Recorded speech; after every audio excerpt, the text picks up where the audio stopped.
حدیث نمبر 166 عن علی بن ابی طالب رضی اللہ عنہ قال، مولا علی علیہ السلام، مولا علی بن ابی طالب علیہ السلام روایت کرتے ہیں، قال رسول اللہ صلی اللہ علیہ وآلہ وسلم،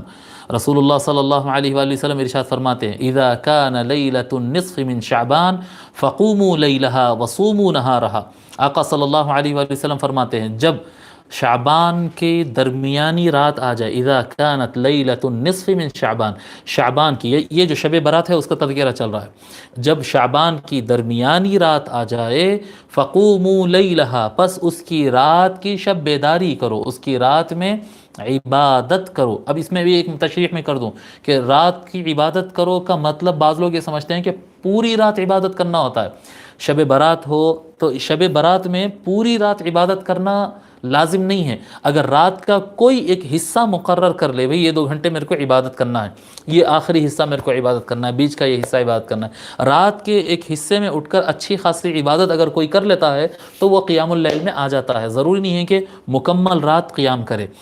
تو رات میں فقوموا لیلہا، تم اس رات کی شب بیداری کرو، یعنی شب میں عبادت کرو، وصوموا نہارہا،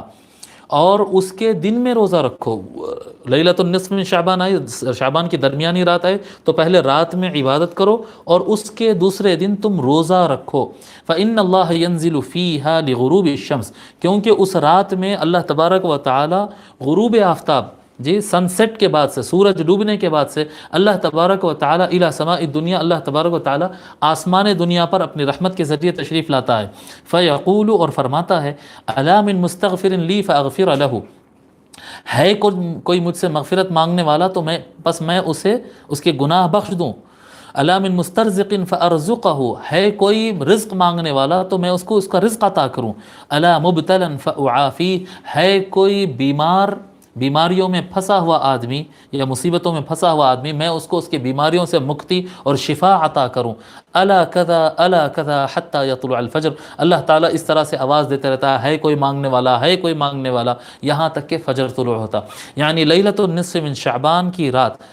اللہ تبارک و تعالیٰ آسمان دنیا پر اپنی رحمت کے ذریعے تشریف لاتا ہے۔ اس کے اور بھی ٹائمنگ ہے، ہر رات، یاد رکھو آپ، ہر روز رات کے آخری پہر میں، یعنی فجر سے پہلے کا جو ٹائم ہوتا ہے 3 بجے کا اور 4 بجے کا جو ٹائم ہوتا ہے، 3، 4، 4:30 بجے کا ٹائم، فجر کی نماز سے 2-3 گھنٹے پہلے کا جو ٹائم ہوتا ہے، رات کے آخری تہائی، وہ وقت پہ اللہ تبارک و تعالی نزول فرماتا ہے آسمان دنیا پر اپنی رحمت سے، اور خصوصی عنایات وہاں پر عطا ہوتے ہیں۔ لیکن شب برات کی یہ خصوص ہوتی ہے کہ مکمل رات اللہ تبارک و تعالی اپنے یعنی بندوں کو پکارتا ہے اور کہتا ہے دعا مانگو، آج میں آسمان دنیا پر ہوں، دعا مانگو اور میں تمہاری دعاؤں کو قبول کرے گا۔ اور مغرب کے ساتھ شروع ہوتا ہے یہ اور فجر تک چلتا ہے، یعنی مکمل رات قبولیت کا وقت رہتا ہے، اس لیے اس کا اہتمام بزرگان دین کہتے ہیں۔ اور اس کو شب برات اس لیے کہتے ہیں کیونکہ اس میں گناہوں سے بندہ پاک ہو جاتا ہے، اس لیے برات بولتے ہیں۔ صحیح لفظ برات نہیں ہے، براءت ہے، وہ براءت اگر اردو میں کہیں تو براءت ہے، عربی میں کہیں تو براءتن، اس طرح سے ہوتا ہے۔ اس حدیث کو امام ابن ماجہ نے السنن میں روایت کیا ہے۔